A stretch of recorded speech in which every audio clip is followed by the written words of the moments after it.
Welcome to the CrossFit Max podcast.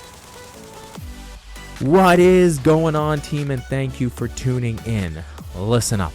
Our objective with this podcast is to spread the message of health and fitness to as many people as possible on a global level. But we need your help.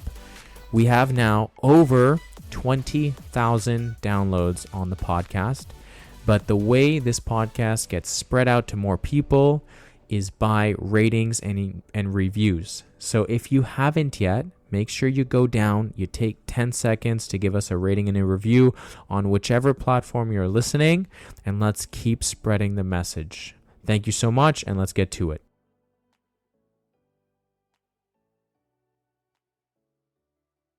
Three, two, one. What is going on, team? Welcome back to your favorite podcast with Brandon and Susie. Wow, just like the intro. Crushed it. Boom. Hopefully you guys are having a great day. Susie and I are both having a high stress day, but here we are. We got to do a podcast, and we love that you guys tuned in. So here Thank you we for tuning into our grumpy moods. freaking go. We're stressed. We're grumpy. We're feeling under the weather here. And this is how we start the podcast. Dare our baby give us a cold a few days before race day? Yeah, little guy's got the sniffles. He's been healthy. He goes to daycare. He's literally been so healthy. Like, unheard of. Child in daycare, zero sickness. Yeah, he's been pretty This good. little rug rat. Yeah, I got little sniffles, pass it on to mom and dad. Mom and dad got their big race this weekend, and here we go. So we are starting the week fantastic. Hopefully you guys have a better start to the week. Hopefully you guys are feeling more anxious and stressed out now that you guys have tuned into this episode. Yeah, I feel like we really brought the energy down. If we're down, we're bringing you down with us. Yeah, that's it. Just like Tommy would.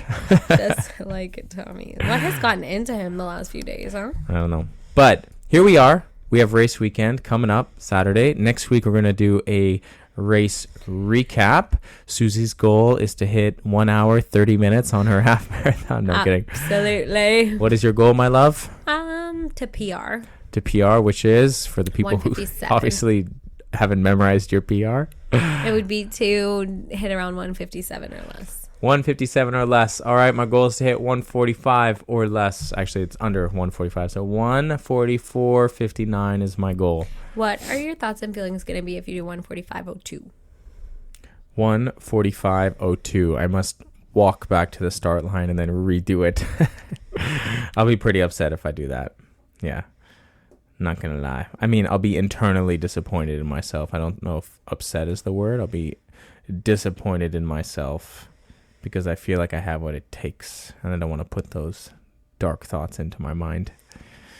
Not going to happen. Although, that being said, I feel like absolute crap right now. And the race is in 4 days. So, and loading women need to know it's going to be on the first day of my period. Boo. Oh, lovely. That is such a big bummer. Yeah. But here we are. That means Don't I need to tackle buy it. new running shorts because my light pink running shorts are going to give me anxiety. So I need to go buy some new running shorts. So what a good reason to go shopping. Banter topic. We have one of the most fun nights of the year coming up on, don't you start yawning over there, young lady. On October I mean, start. I never stopped. 24th. October 24th, Friday night, 6:30 p.m. DJ Navidad is making his return back to the stage here. We are not just doing Neon Workout on October 24th, but we are also combining it with our annual breast cancer event. Damn. So it's going to be a 2-for-1 special. The cost of a ticket is $20, and all of the funds raised are going to be going towards the Quebec Breast Cancer Foundation. It's two of my most special days of the year. I really think the breast cancer event in the past has been a really special day here. And also, the neon workouts are just one of my most fun nights of the year. So we're combining them both just based on scheduling. Figured this would be fun to do this year. Super fun, very accessible to everyone. If you're listening and you don't know what the neon workout is, Frankie boy, Francis, he brings his DJ set. He brings his speakers. He brings a full light show, light production. He gets smoke going. And tracks. He brings some really epic music. We turn off the main lights in the gym, and then we give out a bunch of like neon bracelets and things like that. And it's just an all levels workout. Think of it kind of like a circuit style where you go from station to station, work for, every minute, just kind of rotate from one to the next. And it's usually like low skill movements. So it's like no high skill Olympic lifting or gymnastics or anything like that. Think of it kind of like a circuit, like a boot camp style class. And it's really just meant for all levels, but people who are more advanced could really push and get a good sweat on, and people who just want to enjoy the show and enjoy the music could just go a little bit slower and just move station to station. And like Susie said, Frank puts on a sick show. He gets some really good tracks going. I'm pumped. I love a neon workout. So neon workout is going down on Friday night, all of the ticket October sales. 24th. Mark it in your calendars. That's in about 3 weeks from releasing this episode.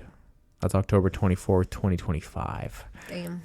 Because, we have had a few members that have gone back and re-listened to all of our podcasts. So I think it's important that we stamp these dates here. This is not just October 24th, but it's 2025. So the person who's listening from 2027, what's up?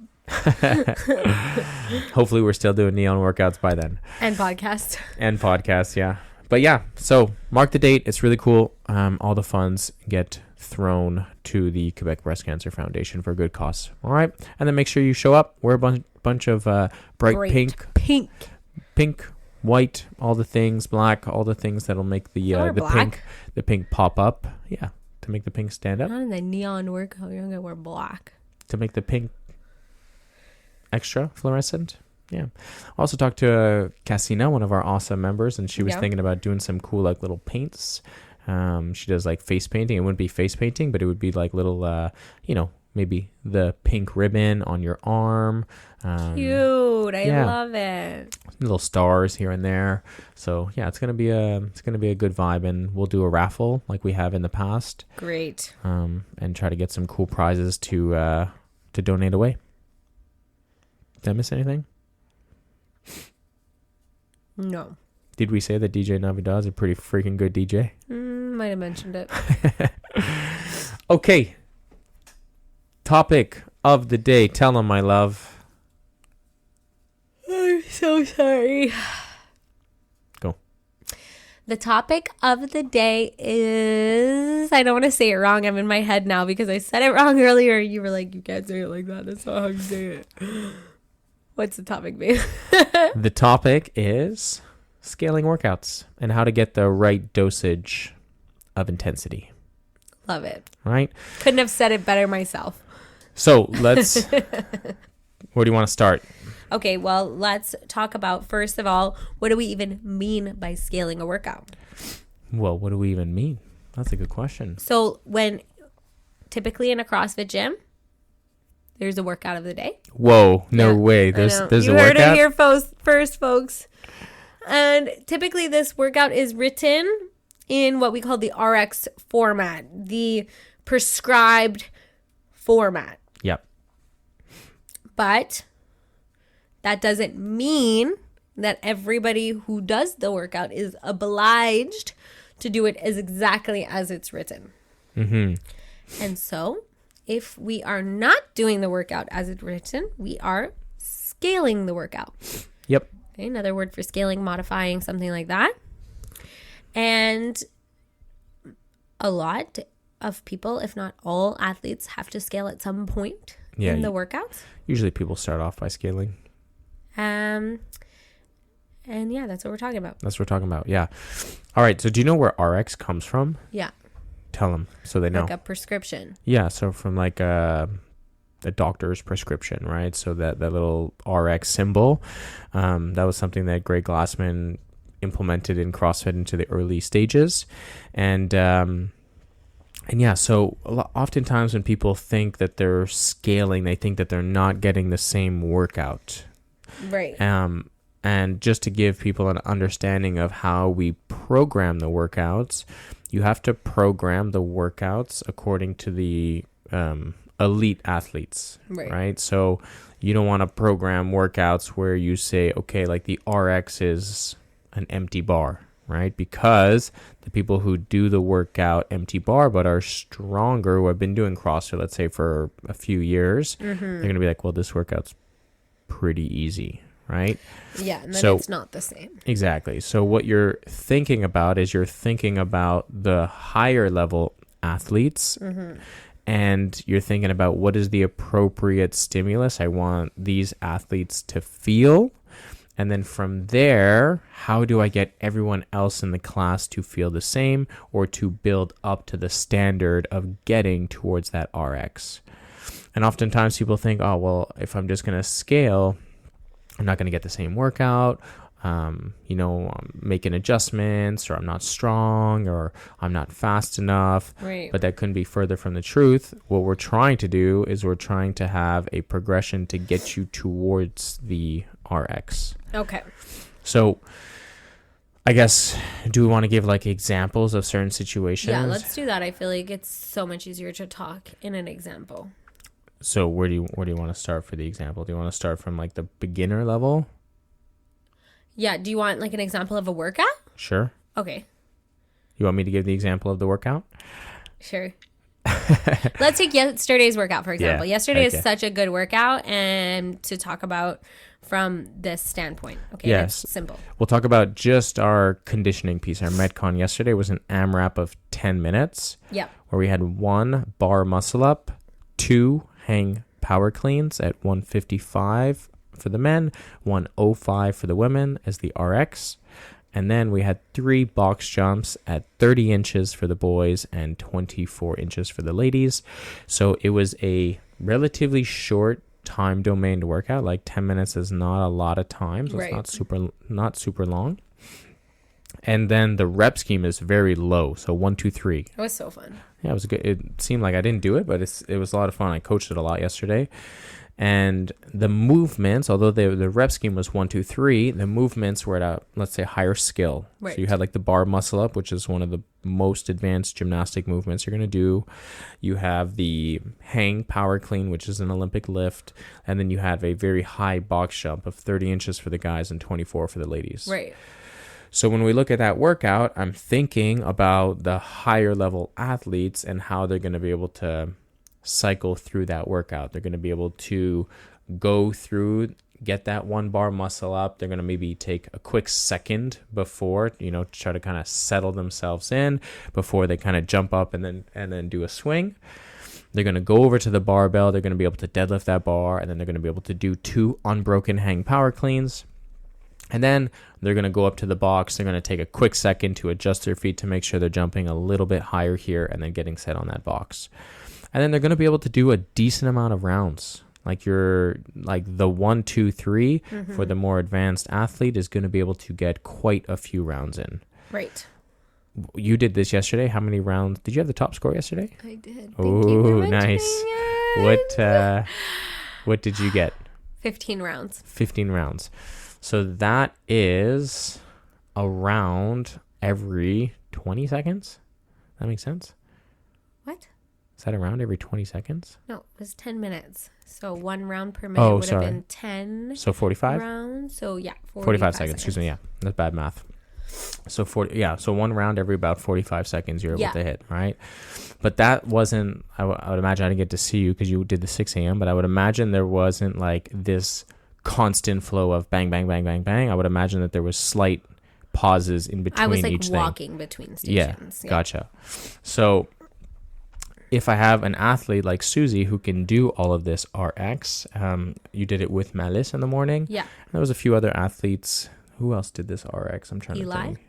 Eli did it RX as well. Nice. How many rounds did Eli get?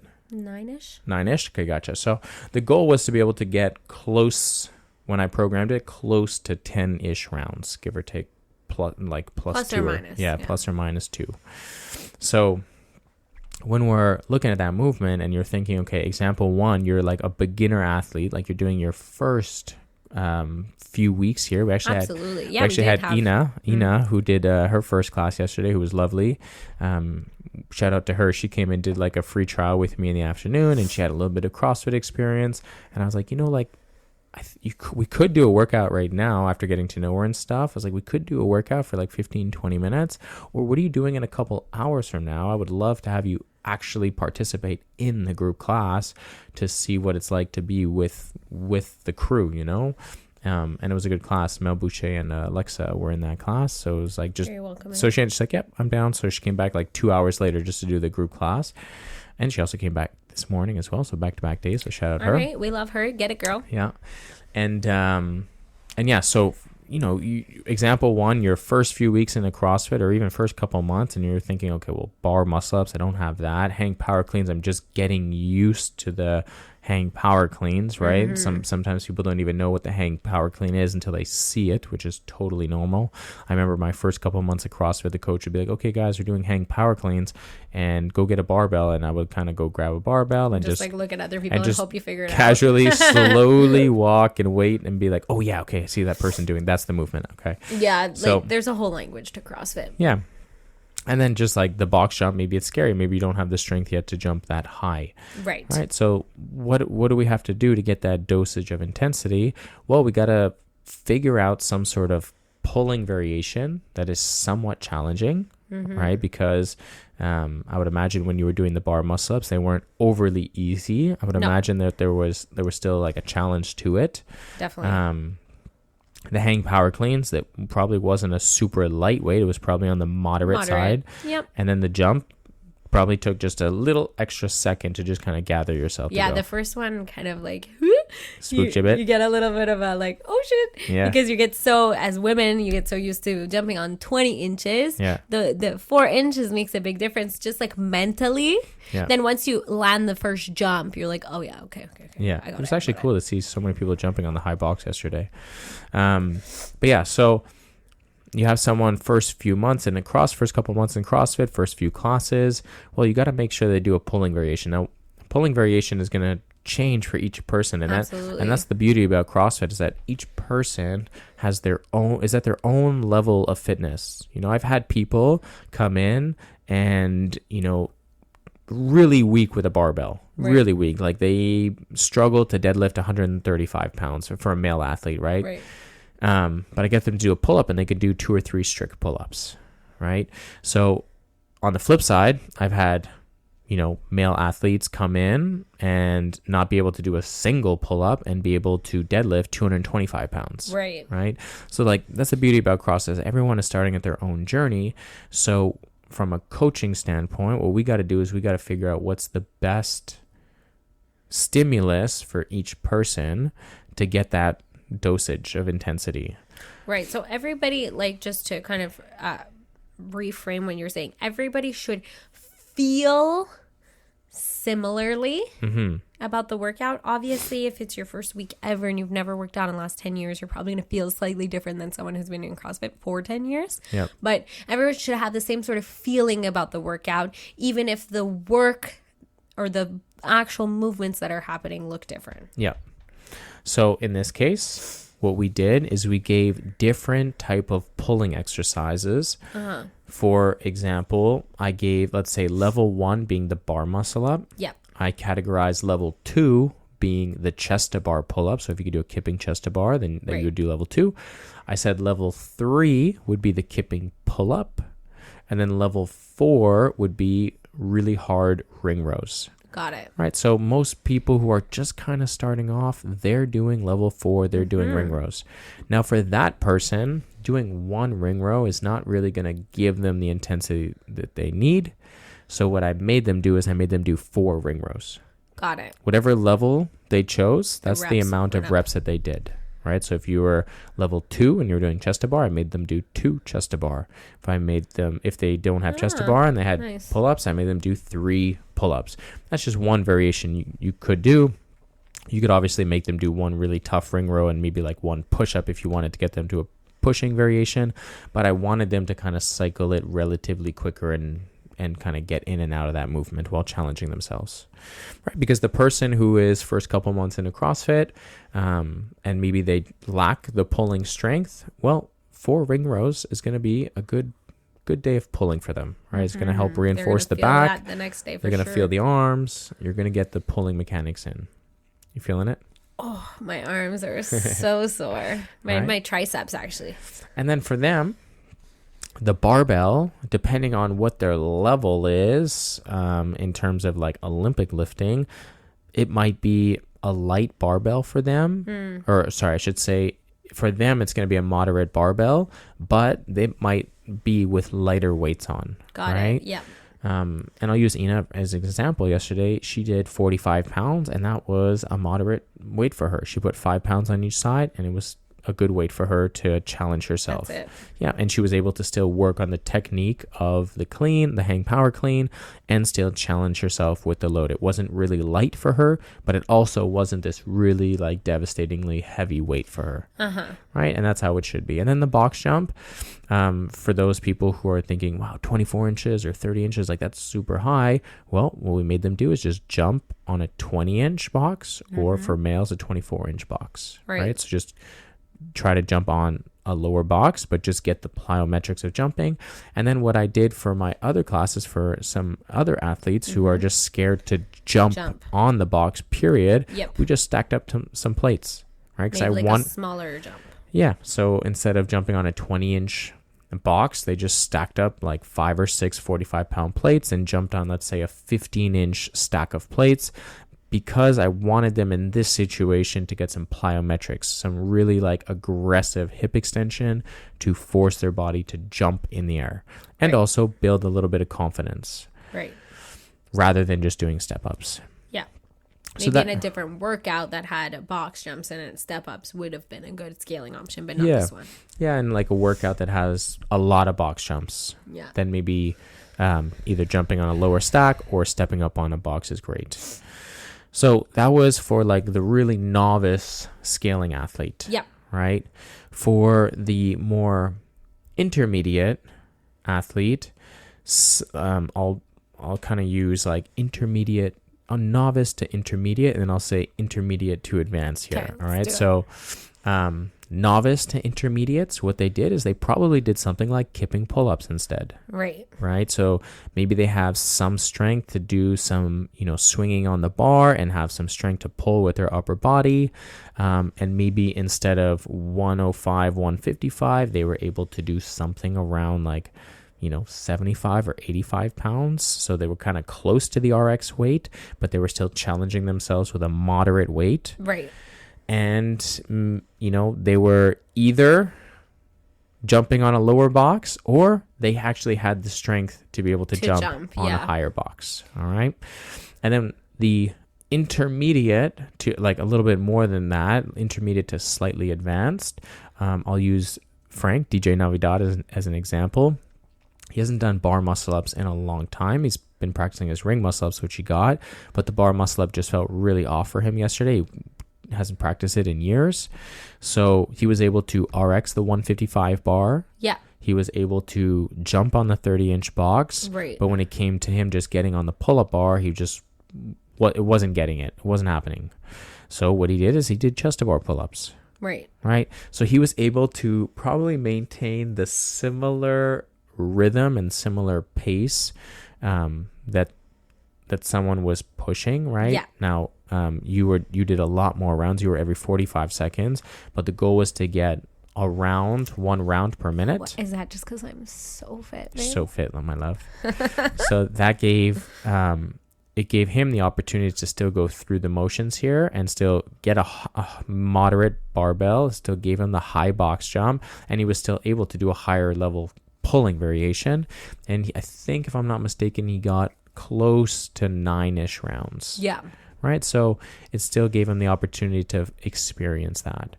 And then for obviously the higher level advanced athletes, they were able to RX this workout. Right. So those are like a bunch of different examples, but the really epic thing about CrossFit is that no Yeah. matter what the RX workout is, Exactly. you're able, like all of my athletes throughout the day, the 50-ish, 60-ish athletes that hit Attack that this session, workout, yeah. we're all able to feel the same dosage of intensity. Right. And then sometimes people think, oh, well, I'm just scaling back, so I'm not getting the same intensity. And it's like, sure, it's really impressive when you see Susie hopping up on the bar and doing bar muscle ups. And that should be an objective of someone's. If looking at that and like, that's really cool, and I wish I could do that one day, then it should be an inspiration to lead you to training harder to Right. get to that movement. Mm-hmm. But that being said, your workout is not anything different in terms of intensity and stimulus. It's not Then- less valuable. Yeah, Yeah. than what the person is who's up there doing bar muscle ups, Right. right? And we gave like one example from one workout, and there's a million different workouts we can 100%. use, Yeah, and yeah, yeah. And we can scale it back for each person, you know. But yeah, scaling is this beautiful thing that we do in CrossFit that allows anyone who walks into the door of CrossFit to be able to do a CrossFit workout. Yeah. I have a few like prompts slash questions on the topic. Mm-hmm. Okay. One being when do we know if we're scaling back too much? Like when are we ready to maybe incorporate at least some of the movements RX? Let's say you're that intermediate novice athlete and you're progressing towards an intermediate advanced. Yeah. How and when do I know to go from, okay, instead of like, let's say 105 barbell prescribed for hang power cleans, and I've been doing 85. When I see that, I usually take an 85. When do I know to start doing 90 or 95 pounds? How do I make that change? Because obviously you don't want to you want to be progressing forward, ideally. Yeah, for sure. Yeah, it's a good question, and it's very individualized. Nuanced. Yeah, because you might have someone. There's like two versions of the athlete here. Yeah, I mean, each person is different, and you might have the person who either wants to lift too much too soon, but you're Exactly. like, you know what, like you should really keep it back a little bit and be focusing on your form. For sure.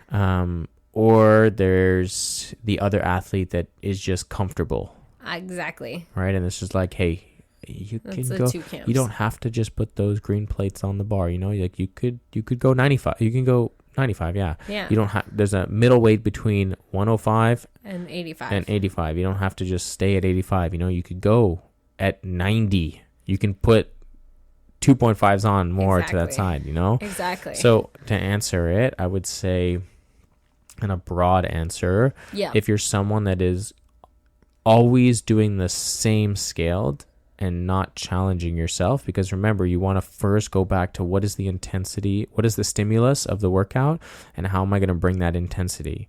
Yeah. If 85 pounds is comfortable for you and it's no longer moderate, it's really like an easy weight, like you can do it for 10 reps, let's say, but you only have to do it for 2, well, then it's time to up the weight. the weight a little bit, which Right. is hard because for have a to period be- of time, you're probably getting into that like 85 is hard, 85 is hard, 85 is hard. And you go 85 is feeling easier. It's feeling easier. And like next thing you know, you're like, oh shit, actually I've been doing this for a while and it feels quite easy. Yep. So yeah, you have to ask yourself internally, like which type of athlete are you? Are you the one that pushes more and sacrifices your technique? Or are you the athlete that gets too comfortable and needs a good kick in the butt? Yeah. Like put your ego at the door. If the movement's not looking right and it's feeling sloppy and Yeah. your elbows are coming around at different times and things like that, then maybe the idea would be to peel off weight if we're talking about a hang power clean. And if you're the athlete who is maybe a little bit too comfortable, it's start exploring, especially when there's lower reps and things like that in a workout. It's okay if you do a couple less rounds, but you've kind of started to broaden your horizons on challenging yourself with the weight or something like that. Yeah. Yeah, I mean, if I was like, hey, we're looking for a moderate weight, and you're like, okay, like I've been at 85 for a long time, I'm gonna go to 105, and then you go pick up the bar, you hit the first rep, you barely hit the second rep, you do your second round, and you fail. Yeah. And you're like, no, I can do this. Like, well, hold on. Like the intensity, like it needs to be moderate, not Right. super heavy, you know? Yeah. I'll give another example on that point, and Yeah. it's more like I said, it's very individualized, and a good coach will know how to modify it slightly for each person, right? Because we're talking very broad here. Yeah. Sylvain, for example, is really good at pull-ups, and he's starting to get much better at chest-to-bar pull-ups, but he doesn't have bar muscle-ups yet. And yesterday I said, hey, just take 2 attempts. Instead of doing chest to bars, which we've been practicing, it's pull-ups are one of the main focuses on the gymnastic side in this cycle. Right. I was like, hey, your chest to bars were really good. We practiced a few days ago. Let's get you to try doing a bar muscle up, because he tried it and he actually got really close. So I said, hey, every round, just 2 bar muscle up attempts. Yeah. Yep. And he got up there, and I remember there was like 3 seconds left of the 10 minutes, and he hopped up there to try to get one, and it was his best rep, and he got so close, like so close. He just kind of missed the sitting over the bar, but he pulled it like all the way to like his freaking belly button, and So cool. just missed the sit up component. But man, he was really close. But yeah, so there's individual scaling that happens on a daily basis as well. Right. And that's our job as coaches to guide people. Yeah. Okay, the other topic that I wanted to touch on, which touches on scaling workouts, is what do we do, or how does scaling come into play when we're talking about athletes who are moderately injured? Yeah, that's a good question. So, and just so we're clear for the podcast purposes, I know the answers to a lot of these questions. The point of the questions is to have a podcast. Everyone's going to be like, whoa, Susie is such a dumb coach. no, I know. Hopefully I don't think that. I needed to give myself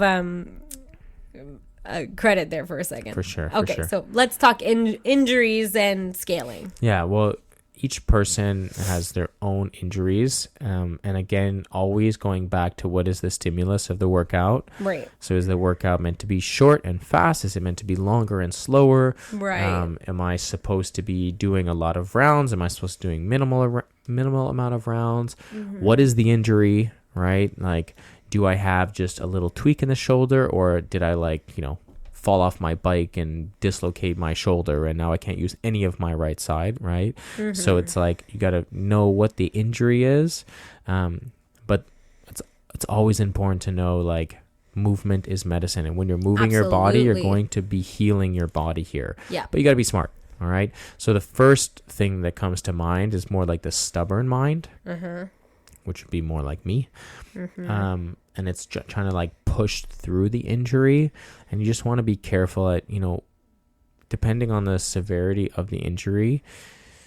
Even if it's not super severe, even if it's just like a minor tweak, you just want to be extra cautious. It's better to play it on the cautious side of things for injury than it is to be on the like, oh, I walked out of here and now I'm in more pain than I was before. Yeah. Right. And then you'll be like, just prolonging the healing process at that point. And then what happens is that people start to think, okay, well, maybe exercise isn't good. But it's like, no, hold on. Like, no, it's just your brain that's wrong. Like your shoulder's really bothering you, and you really wanted to do beat swings and kipping pull-ups on the pull-up bar. Like, that's probably not very smart, right? So maybe you shouldn't be swinging on the bar if my shoulder's really bothering me, right? Absolutely. So it's not that you shouldn't be exercising. It's that, no, you just shouldn't be swinging on the bar, and we should be doing other exercises to reinforce the upper body or to reinforce other parts of the body as well. Yes, until you're healed, and then you can go back to swinging. And the hard thing about this is that you maybe, if you've been really training hard, you're getting to points where you are RXing the workouts, and then you're like, ugh, this sucks. Now I can't RX the workouts. I can't even do those movements, right? I can't do a hang power clean because my shoulder, or because my wrist, or my knee is bothering me, so I can't really squat all the way down. So maybe I should avoid squatting, right? But it's like there's a plethora of exercises that you can do, and we can substitute those for you. For example, I'll use Ali for example. Like, instead of the hang power cleans yesterday with a barbell. He's been dealing with like inflammation in his wrist, and it's really been bothering him. Yeah, poor guy. And so yesterday I made him do a single arm dumbbell hang clean. So he worked the left side of his body rather than using his right wrist, right? And instead of doing kipping pull-ups because hanging, I just turned it into like a cardio piece for him, and I made him do what did I make him do? Bike. I made him do echo bike. So he did like some calories on the echo bike to get that done, hang power cleans, and then box jumps, right? Perfect. So it became a little bit of a different workout, but remember, you still want to keep the same sort of intensity. And he was able to get a ton of rounds in the workout yesterday.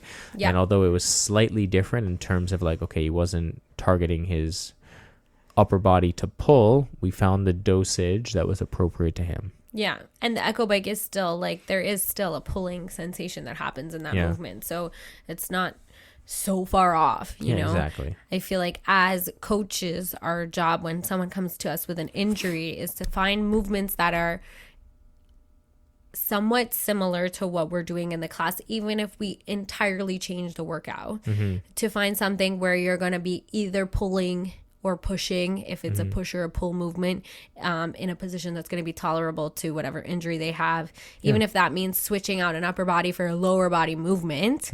If that's the case, you know, we've had an athlete who who recovering from a shoulder injury, and for a long time we were giving her like entirely different workouts, but maybe similar rep scheme, following a similar format, and, you know, making sure that they're able to participate in the class without having to take so much time away, because I think it's just like the kiss of death when people go see a physiotherapist who is not active person, and they say like, okay, you need to like stop working out altogether for 6 weeks. Brutal. And it's like, no, you need to stop aggravating the injury for 6 weeks. Does that mean you need to give up on your health and fitness for 6 weeks? There are always things you can do.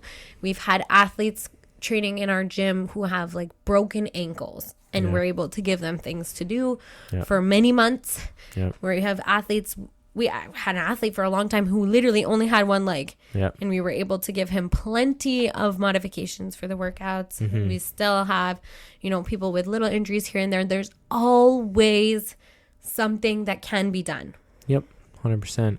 But it is a frustrating part, because you're like, I used to be able to do RX and now I have to scale, right? But you just have to change the mindset that, hey, remember, this is a lifestyle. We're trying to work a marathon. We're trying to work on our overall health and fitness, and okay, well, let's just build up these legs if my shoulder or wrist is bothering me. Absolutely. Or like, hey, let's build up this upper body. At one point, you know, I really like messed up my knee several years ago. I couldn't even fathom the thought of bending my knee. Like, getting down into a car was absolutely brutal. Right. And I just worked the shit out of my upper body. And my upper body got really, really strong for pretty much the better part of 2 years. So yeah, there's always stuff you can do, but I know the feeling of, like, now I have to create a different workout or scale the workout or whatever. It could feel defeating. But it's the same mindset as someone who's not quite there yet in terms of like fitness level.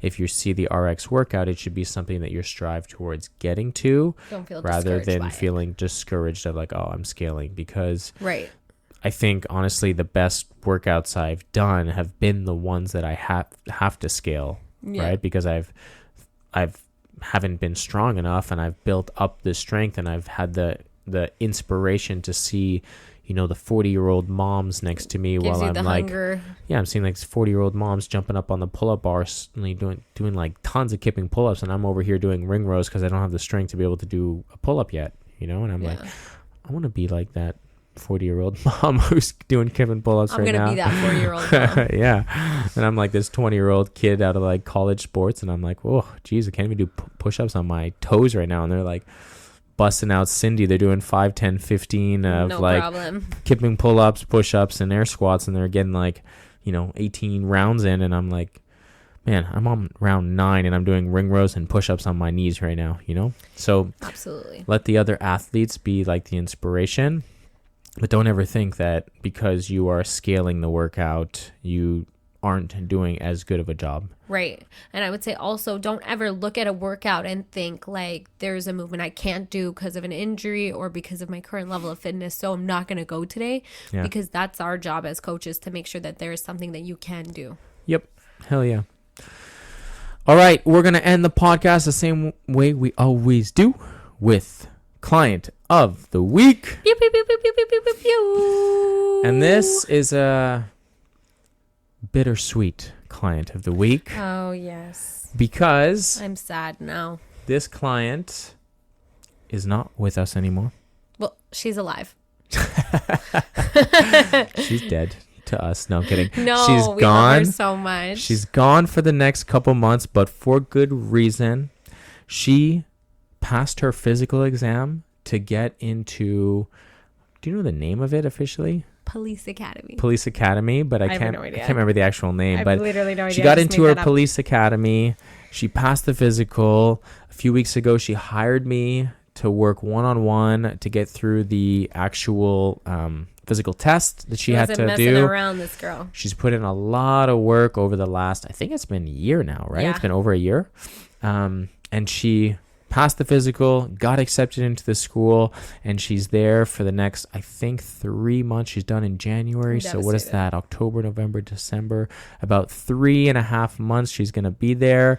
And that client is Sandy. We love you, Sandy. Sandy, thank you for being such an awesome member this last She's year a podcast plus. listener, so hopefully she hears this. Yeah, she. You deserve it, girl. You've been crushing it. We're super proud of you for passing your exam, for getting into the school, the academy, and we can't wait for you to be exiting that academy, Saving lives. being officially a police officer. Police woman. Yeah, which is really cool. So it's always cool to see a younger athlete kind of go through this major transition her in life. fitness journey where, has been insane. yeah, fitness journey. She's gone through school. You know, she's been working really hard, and then in a couple months, like, she's gonna be in her career, which is so freaking cool. So, way to go, Sandy! Wishing you the best of luck over the next few months, and thank Can't you. wait for having you back.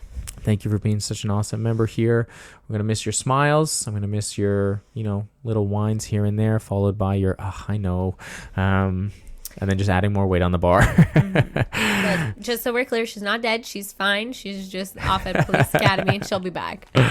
Hopefully she'll be back. Sounds like you're doing like a memorial over here. I'm going to miss the way I'm gonna she miss her. whines. Yeah, I'm going to miss her. All right. I'm sad. Oh, Brandon's crying. I'm not crying. And on the inside, I am, for sure. All right, guys. Thank you for tuning in. Make sure you give us a rating and a review, and we'll catch you in next week's episode with a little bit more higher energy at the beginning. We promise. Hopefully, we both PR'd our half marathons. Hell yeah. Okay. See ya. Bye.